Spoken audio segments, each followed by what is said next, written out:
Now, I'm no Michael Phelps or Katie Ledecky, but I like to think that I'm a decent swimmer. At least, I passed all my classes and safety tests as a kid. And thanks to all those swimming lessons, one hobby that I now really enjoy is surfing. I love to surf.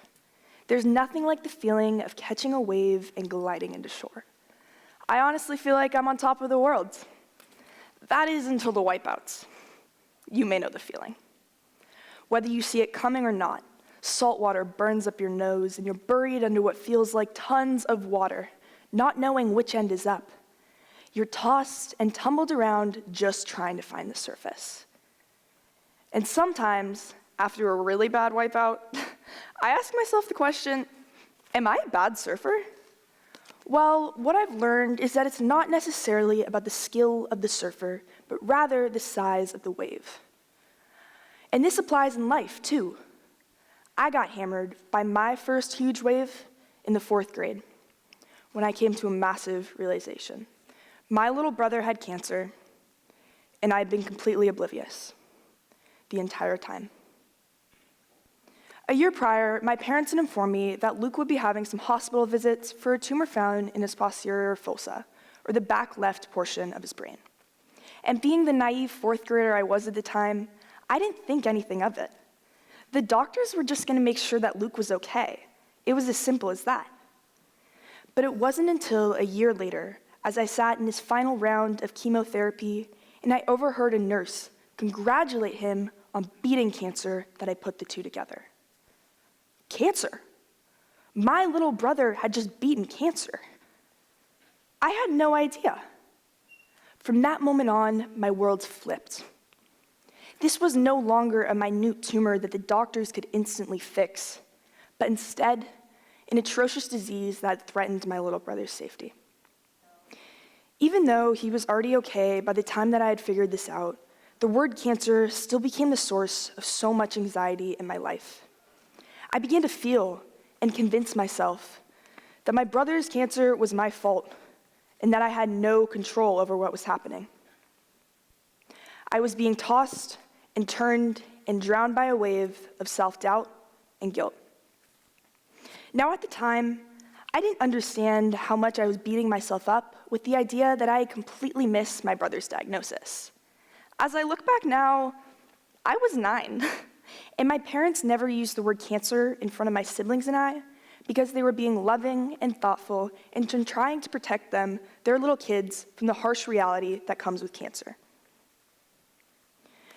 Around that same time, I began to find a struggle on the basketball court. Up until this point, basketball had always been a source of comfort in my life, a place where I could just forget about all my troubles and play. Until I began to follow every missed shot or turnover with a damaging comment toward myself. I didn't want to miss any more big details or make any more mistakes in my life. So instead, I decided to hyperfixate on every single one. I turned a space that was once my safe haven into a pit of negativity. Around the same time, I also began to find struggles in other parts of my life, and these habits began to occur in other aspects.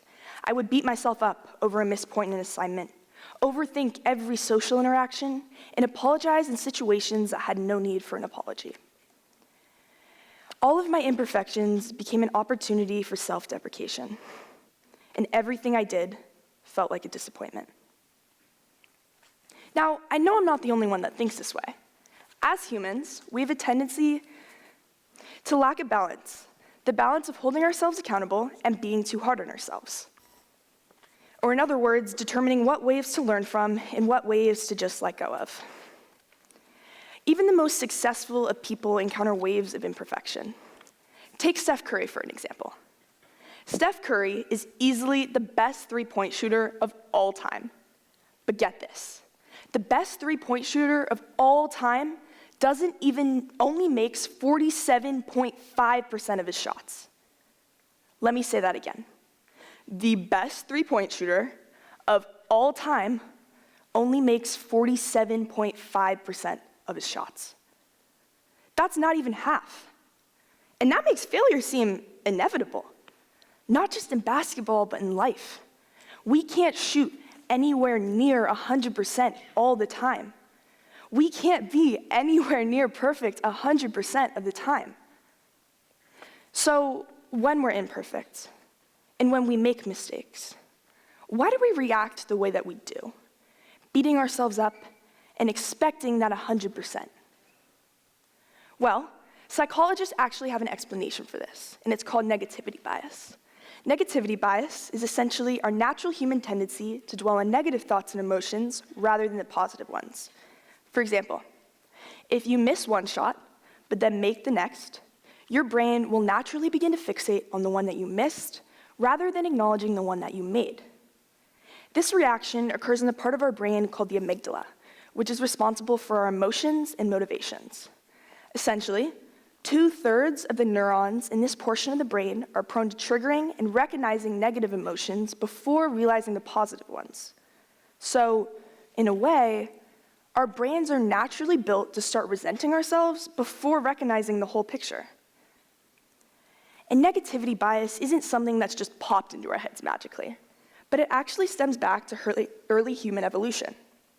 Scientists have developed the concave fitness state hypothesis, which suggests that negativity bias is linked to early humans. Ever since humans have begun to walk the earth, we've made mistakes and adapted to them. That being said, negativity bias was a crucial part of this adaptation. It was a way to protect ourselves from repeating the same fatal mistakes that would keep endangering us. Similarly, in the present day, we also use negativity bias as a protection, but in a much more toxic way. We no longer use it as a survival method, but instead a way to protect ourselves from our own realities, or the big, scary, unsurfable waves in our lives. As we evolved, we began to have less of a need for negativity bias, but it still stuck with us and became excessive. And instead of using it in a way to learn from our mistakes, we began to use it in an abusive way toward ourselves, which is exactly what I did when I blamed myself for my brother's diagnosis. Now, recognizing that negativity bias is a natural human tendency, how do we overcome a bad habit that is literally hardwired into our brains? Well, in short, we can't necessarily get rid of it completely. Similar to the early humans, we still need to hold ourselves accountable in situations that require responsibility.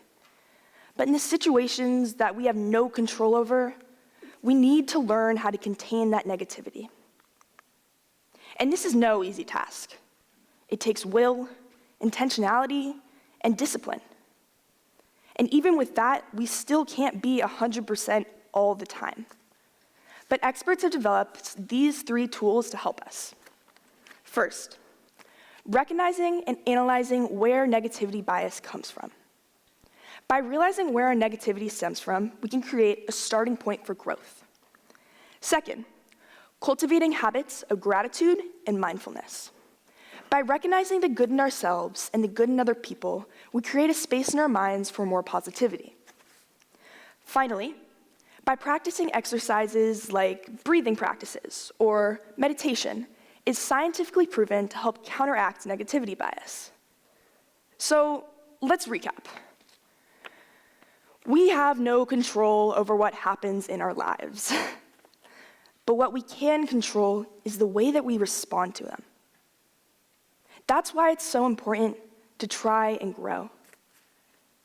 Because sometimes we mess up and wipe out, but sometimes we ride the perfect wave into the shore. Sometimes we miss an easy shot, but sometimes we drain the game-winning 3. Sometimes we have control over the things that happen to us, but most times we don't. So next time you catch yourself leaning toward a negativity bias, remind yourself to go a little easier, because sometimes you just need to give yourself a little bit of grace. Thank you.